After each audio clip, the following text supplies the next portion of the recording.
Welcome back, everybody, to Purposeful Marketing, marketing with a purpose for the everyday practitioner. Don't fear, Aaron Weeks is here. I'm just handling the intro duties today. We're very happy y'all are listening. We have an exciting topic, a topic that Aaron and I have kind of worked on before, kind of in tight interconnectedness when he was still a coworker of mine, and that's developing a content pillar. That there seems to be a kind of sea change under discussion about, how do we plan how we're going to create content and why, and how do we get it in front of people the right way, things like that. And we thought it'd be nice to frame the discussion around why content pillars, or why not, and what does that tell us about what we need to do with content strategy.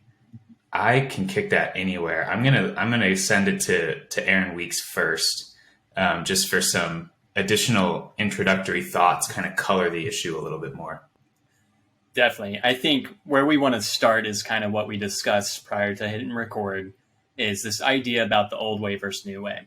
And I think the content pillar is very important because people have been doing the old way for the last decade plus, right? And now there's a new way where there's a lot of resistance to it. So I'll talk a little bit about the old way, and I'm going to throw it to Mary because you're an expert at the new way.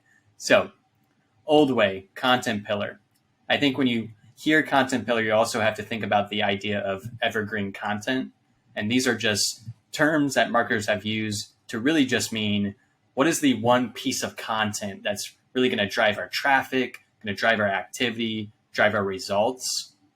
I think in the old way, the form it normally takes is a guide, right? Maybe it's an FAQ guide, maybe it's a one-on-one guide for your product. In particular, the one James and I were working on was a one-on-one guide for these product-specific questions that you could build and make it robust and let it grow over time. Now, again, the content pillar is great because you can put a lot of marketing activity, focus, time, effort to it, and you should be getting a huge outcome and gain out of it. Now, the challenge right now, which Mary will kind of pick up, is reading articles is not the number one way customers want to consume content right now. That's not the one place they look for to get their answers. There's all these different mediums, formats, types that they want more. And that's kind of the new way. So Mary, you can take that off and I'll add anything to that. Yeah, cool. I think you nailed it. The old way is you pick a topic you know a lot about, you highlight some keywords, and you use those keywords a lot on your pillar page. And the goal is to drive traffic to that page and to your website. So I think that this was very attractive 10 years ago because for the first time, marketers could measure stuff, right?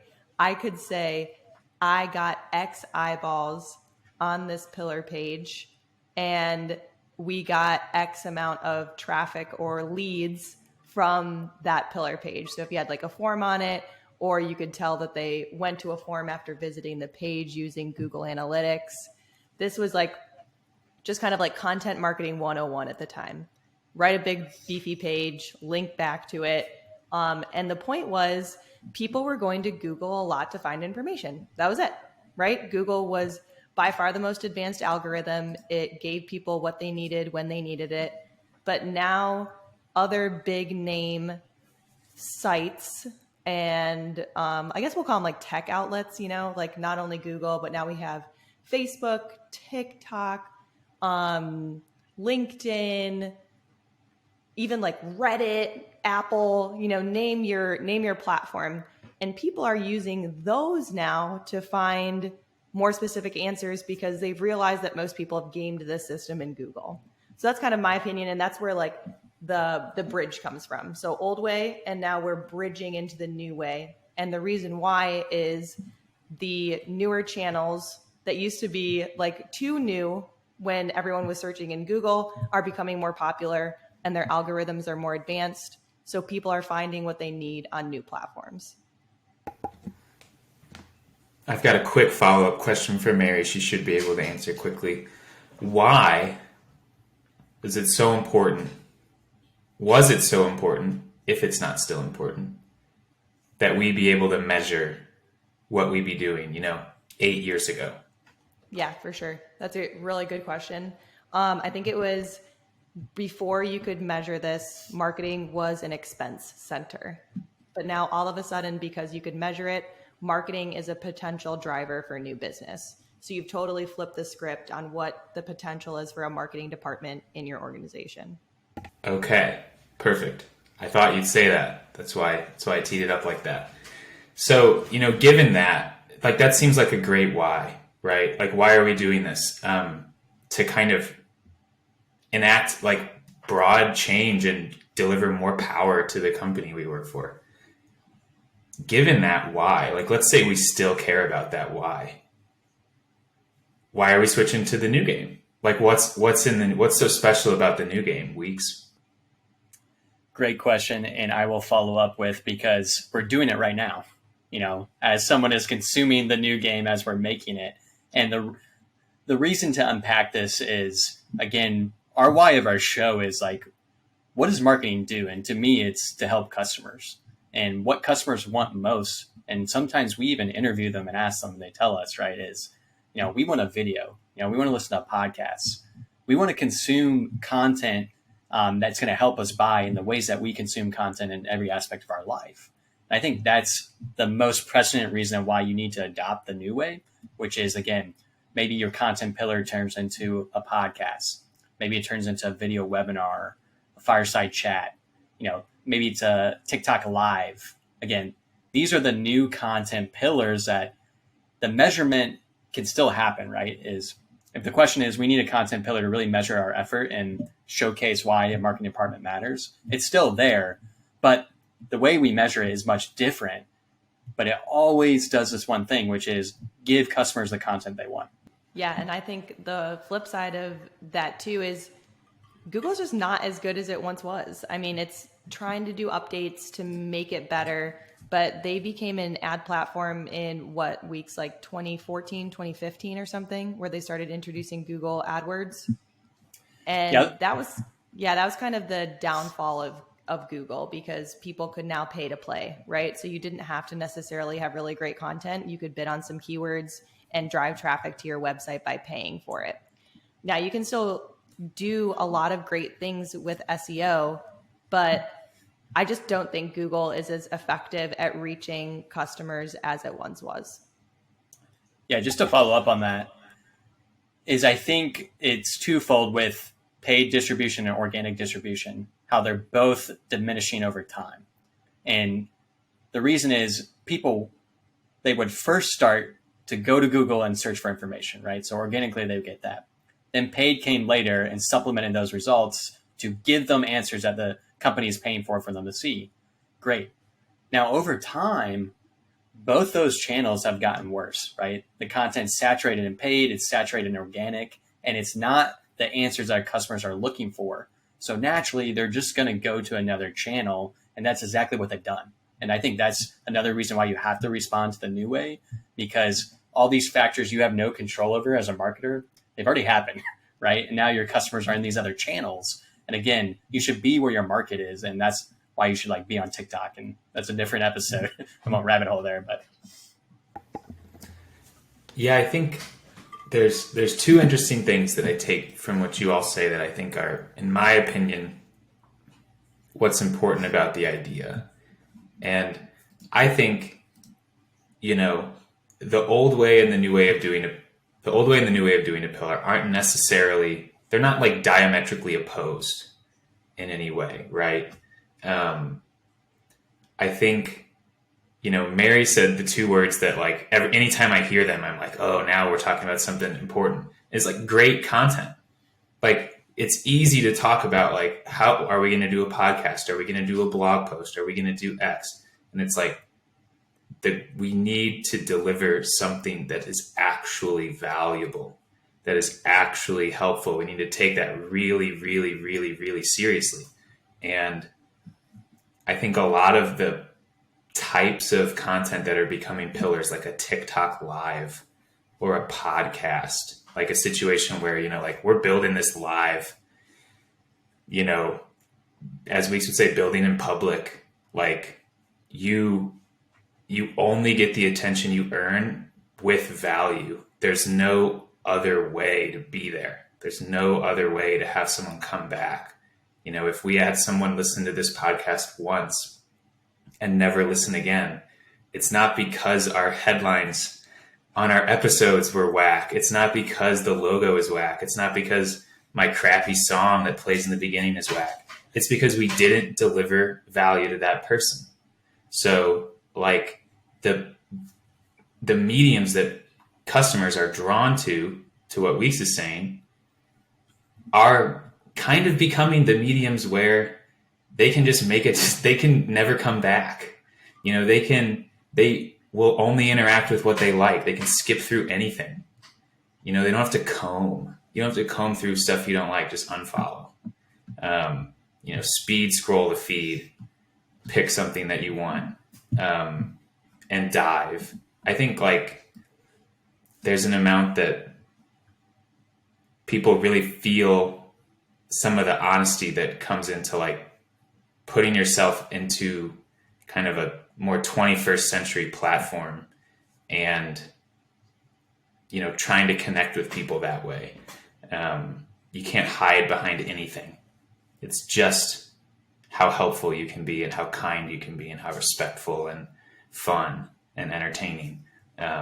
So I feel like that's kind of what I'm gathering is like from what all of you have said, from what each of you have said, well, how did we get here? And I feel like that's how we got here, is these are just the ways that people trust the quality of the content. Yeah, I actually have a good follow-up to that for both of you because it's a question I've been struggling with a little bit. I get some feedback from some of my posts like, hey, Mary, I feel like I'm putting out quality content on social channels and on my blog or whatever, on YouTube. I'm doing like a video blog, but I am not seeing any follower increase, you know. And, you know, to be fair, I'll go audit their profiles and it is a lot of like either product or service centric material or like reposting news articles or blogs from other companies. So to your point, James, like what's a kind way to say there's a different way to deliver value than just kind of resharing and regurgitating stuff that's already out there? I don't know. I think you need to, like when let's say you're reposting something, you know, people will want to know what you have to say when they know that it's you. Like when they feel the unique energy that you can bring to something, you know, when thought leadership is not about being the smartest person in your space. It's about being the person who stands out as, you know, has the point of view that's centered somewhere. You have some sort of position that someone can look at and be like, oh, that's that guy. He, you know, maybe he's just wild. Like this is the guy that sells the weirdest medical product. Like if I ever need something like that, I know I'm going to him and I know that he knows X market so well because it's all he talks about. It's his thing. It's like when people can just tell when you're mailing that in, when like the thing that you're doing that makes you interesting or that gets people to come back is, I don't know, not who you are or what you actually care about. Like you have to deliver something a little more human to get people to care, because it's not an impression that matters with a pillar. It's that they come back. Like you have to get repeat content consumption. That's the point. So it has nothing to do with your reach. It has everything to do with, does everyone that see this want to follow you, to want to see the next thing that you do? And I don't think people think about that.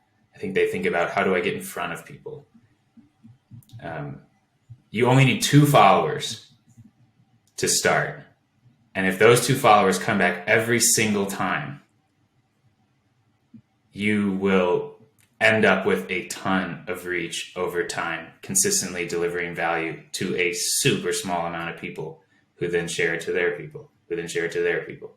I mean, I don't know. I think that's the problem. And that's why people don't understand what they're doing wrong. It's because they're thinking about wanting the wrong thing. There's so many great things that you said there, James, but the one that I'm going to kind of pinpoint is like the idea of like what is valuable content in relation to this content pillar. And really how you're describing it is you have to have a point of view. Like that's kind of the value that we can define in this content is for most of our clients, they're experts at something, right? And their competitors are also experts at the same thing. But they have to have a point of view, no matter if you're doing the old way, making a written content pillar, or the new way, making a podcast content pillar.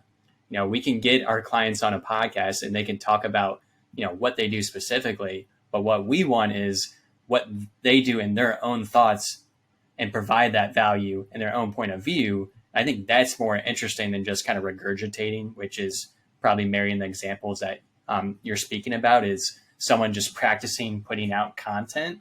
And I think that's the difference. The line we're talking about is you can create a content pillar, you can put it out there, you can distribute it. But if you don't consistently come back and update your point of view or sprinkle that in as you make this content pillar more robust, people are not going to come back, right? There's so many competing pieces of content on the internet, and I'm going to find the point of view that's going to help me solve my pain or solve my goal. I think that's the challenge with these content pillars is there's too much of, we'll just do the content pillar and we'll let it run and see what happens. Do you think that is what people are doing, Mary? Yeah, for sure. And that goes right back into the old way, which is why it was a very attractive thing too. It's like you put a lot of work into this 5,000 word, pillar page, and then you just let it sit and the leads just flow in. And they did, which is why it was such an important part of so many marketing strategies. But yeah, to your point, it doesn't really work that way anymore, right? It's much harder to do a podcast for sure. I think that's with the new way, what we're talking about, these video type of content pillars, it's hard. It's not as easy as it used to be. But I think that's the reality for our listeners is like, you're going to have to start doing some hard stuff to make it in this marketing world.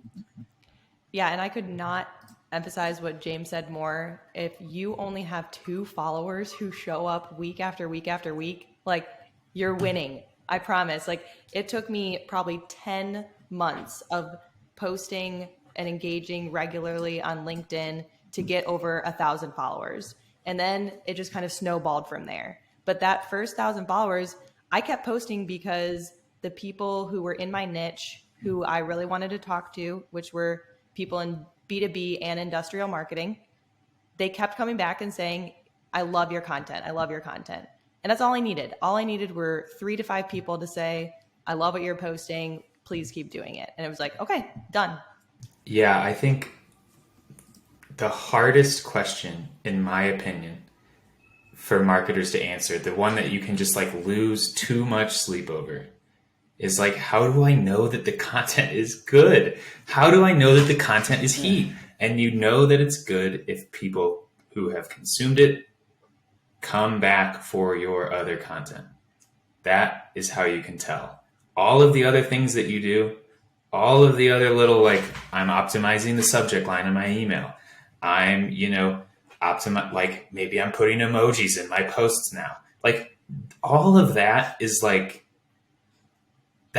you're optimizing for like 0.2% more engagement. Like that's not good. That's not good content. That's something that you absolutely can do if it aligns with your goals. And there's nothing wrong with doing that. But that's not the difference. That's never going to be the difference between good content and bad content, because good content just means all of the people that saw that want to see more of what you do. I feel like that's like, Mary, what you said that makes the most sense is like your LinkedIn, in my opinion, is great because very few people seem to so obviously have like a very concrete person that they're trying to talk to and are capable of saying like, these are the types of people I want to talk to and I want to just deliver value for them, even if it means I don't reach, maybe I can't even peak at 30,000 people, because there are only 15,000 that are in the people that I want to reach, but they're the people that I can communicate authentically with and help. I feel like one of our clients at Gorilla, we run a podcast for them. They're the only client we run a podcast for. And you would just be, if you didn't have experience in their field, you would be so shocked the amount of listens they can generate on this podcast in about 6 hours. And it's just because they bring it every time and people come back. Every person that listens to the next one. And it's just incredible the kind of results you can stack in marketing. And I feel like that's like the pillar. The pillar is like, you can get followers on your brand. They're not even like, they might not even be on your social media. They're like listening to you on Spotify. That is nuts. It's like you're a band now. It's literally like they've got you next to Red Hot Chili Peppers on their phone. They literally do.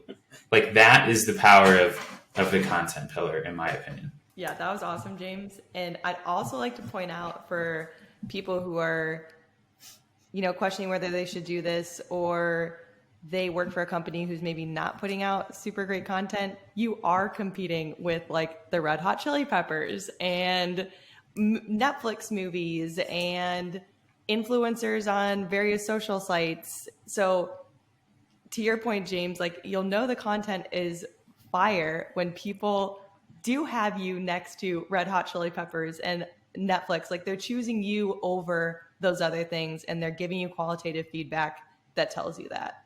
I'm a huge Red Hot Chili Peppers fan, so this is a great segue. Now, you are competing with content across the internet, and I think where I want to take this next is it's easy to get into the arguments of what is good content and bad content, and you can drive yourself nuts with that. I do think there is a distinction between a good content pillar versus bad content pillar. So I'll kind of start with what I think is a good content pillar. Mary, James, you come in. All right. So a good content pillar is, I think, number one, you need to evaluate what we already spoke about, which is, what are your customers consuming? If it's video, if they have demand for a podcast, that's always a great place to start. The second place to start is, what are your strengths? Evaluate your team. If you're an in-house marketer, really think about what you can move over the line. If you're another one of our listeners who works at an agency, you may have more power to do these things, but I would evaluate, like, what can you really accomplish? If it's a podcast, great, because your customers want it and now you can do it. Now, the third thing is, what can you repeatably do?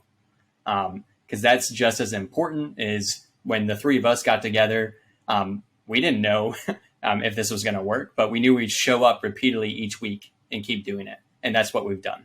So I would really evaluate those three things first. What do your customers want? What are your strengths? And what you can repeat. And so I'll throw it to you, Mary, and then we'll come back to like distribution of the content pillar. Yeah, I think you kind of touched on it, but I'll just like hammer it home. Is like, the best content pillar is one that you can execute well on. So one that you have the time, resources, and content to dedicate to it. So this is where we probably see most of our small to medium-sized clients make the big mistake. They have maybe one person, no people, two people on their marketing team, and they're on Twitter, YouTube, Facebook, LinkedIn, like every single channel they could possibly be on. And what they're really just doing is doing one piece of content and then mass spreading it out among those channels. And what I would take a step back on, and what I would challenge you as a practitioner of marketing is, can we just nail one channel and then scale from there? Yeah, I've got nothing to add to that. I would pass it back to you, Weeks, with kind of the, we could measure that, like, people were coming to the pillar. We could do that. Like, for someone to come back, they have to come the first time. And like, so how do we get it? How do we get the pillar to the right people in the first place? That's a great follow-up, James, because it's going to lead us into distribution. I think what I want to frame with first is, in the old way, distribution was already solved for you, right? Is I'm making this FAQ, this guide that lives on my website that's going to drive organic search traffic back to me. The distribution channel is Google. So again, that's why a lot of people were sticking with that, and it makes a lot of sense. And the new way, you're really going to need to think about distribution. And that's simply because of these content mediums that we're going to create, right? Podcasts, video, audio. Those things live in different places than that FAQ, that guide that I just talked about. Now customers aren't inherently always going to your website to consume this content. They're going to go to different channels. Again, you mentioned the Red Hot Chili Peppers. This podcast could be next to that album, like on their phone, right? So these are different channels we're talking about, and how we measure them are differently. So with the content pillar, such as a podcast, you really need to distribute that to your customers or your main listeners. I think let's speak about the in-house or maybe marketing agency side. Is your best bet is probably paid distribution, particularly LinkedIn ads, right? Is now I can target these B2B marketers, B2B job titles directly with this podcast content, guaranteed content distribution, get them in front of them at the right time, right place. Now if you do not have that capability, maybe you're making this content pillar for yourself. I would really try organic, particularly in two places. Number one, TikTok. That channel is based on an algorithm on interests and content topics. Great. Go put your content pillar on there, get that qualitative feedback, get the actual metric feedback of people viewing that video. Then I think the other place is LinkedIn, right? Is, again, let's be real. If you're a listener, you're probably in B2B or something equivalent, and that channel is dying for content pillar content like this. That's a good place to start too. Mary, do you have any other thoughts on like distribution of the content pillar? Yeah, I think you nailed it. That was fantastic. If you are more in a general marketing space, you're maybe in like a B2C role, or even B2B SaaS, where it kind of bridges that gap. I think podcasting is a great pillar. So I think there's still a lot to be gained there. I think I can just step in with like maybe a hack. I hate hacks, but this is, something to think about. Let's say we're building a podcast. Let's say when we really hit like episode 30, we're wondering, man, I feel like we're just not getting it. It's not escaping our network in the same way that we want it to with our organic, with, Aaron Weeks' organic posting on social media. Like that's not getting the job done. I think that the easiest trick is to find someone who kind of basically does what you do. Like there's other people who podcast about marketing, right? You could connect with them pretty easily. Like we could connect with them pretty easily, and then at a trick that we could do if we really wanted to do this, bring one of them on. I mean, like the easiest way to get people to do your promotion for you is to let them participate in the production of the thing. I know that, Gorilla's content pillar is the Founders Podcast, and Founders Podcast is relatively genius because he doesn't necessarily teach people how to do what we do. He talks to the customers about the things that matter to them, and he really doesn't even necessarily do that as much as he just lets our potential customers talk. I mean, it's like he goes to our potential customers and says, look, if you sit down with me, I'll just give you a microphone and let you talk about what's important to you because I think it's important to the industry.